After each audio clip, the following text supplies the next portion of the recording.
अस्सलामुअलैकुम everyone, welcome to kitchen foodies. कैसे हैं आप सब?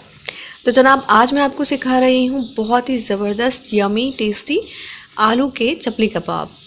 तो बहुत ही झटपट बनते हैं ये रेसिपी और बहुत मज़े के बनते हैं। तो मैंने आलू ले लिए हैं, उनका छिलका उतार लिया है और उनको ग्रेट कर लिया। और ये कच्चे आलू हैं, इनको मैंने उबाला नहीं है।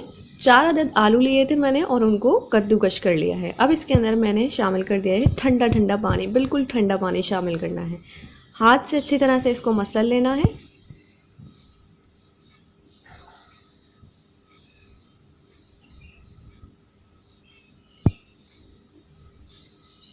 और फिर इसको छान लेंगे, जो इसके अंदर पानी है वो निकाल देंगे, एक्सेस वाटर निकाल देंगे। तो अच्छी तरह से हाथ से प्रेस करते हुए इसका सारा पानी निकाल लेना है। इसके अंदर मॉइस्चर बाकी नहीं रहना चाहिए।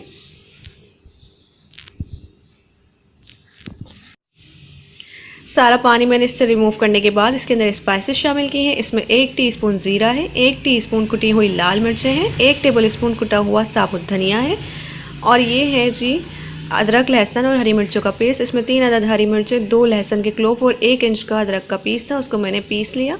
साथ में शामिल कर दिया 1 टेबलस्पून अनारदाना और 1 टीस्पून नमक। अच्छी तरह से इसको मिक्स करेंगे।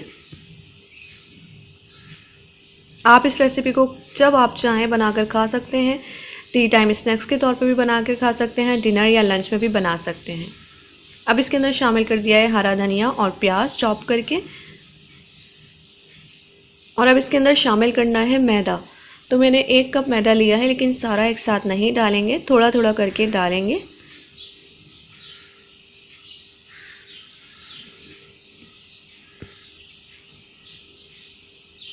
अच्छी तरह से मिक्स करेंगे मसल कर।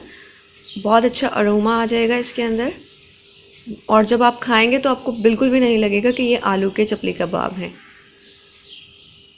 अब इसके कबाब बना लेंगे और टमाटर स्लाइस करके इसके ऊपर इस तरह से लगा देंगे और अब इन्हें फ्राई करेंगे। तो मैंने थोड़ा सा ऑयल इसके अंदर गरम कर लिया है। इनको शैलो फ्राई करना है और जिस साइड पर आपने टमाटर लगाया है वो साइड नीचे आएगा, बिल्कुल इस तरह से। और इसकी एक टिप भी दे दूं आपको कि जैसे ही आपने कबाब बनाने हैं तो बस इसको बनाकर रखना नहीं है, फ़ौरन से इनको फ्राई कर लेना है। और एक साइड से इसको 2 मिनट के लिए फ्राई करना है। 2 मिनट हो गए हैं, ये मैं इसका साइड टर्न कर रही हूँ और आप देखें कितना प्यारा अच्छा सा कलर आ गया है, गोल्डन टू ब्राउन, और बहुत अच्छे से सिक गया है कबाब। दूसरा भी टर्न कर देंगे और दूसरे साइड से भी इसको 2 मिनट के लिए फ्राई कर लेंगे। मीडियम टू लो हीट पर करना है।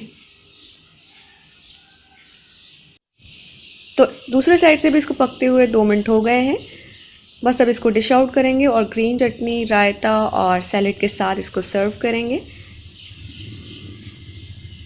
अगर रेसिपी अच्छी लगी तो वीडियो को लाइक और शेयर ज़रूर करें और चैनल को सब्सक्राइब भी कर लें।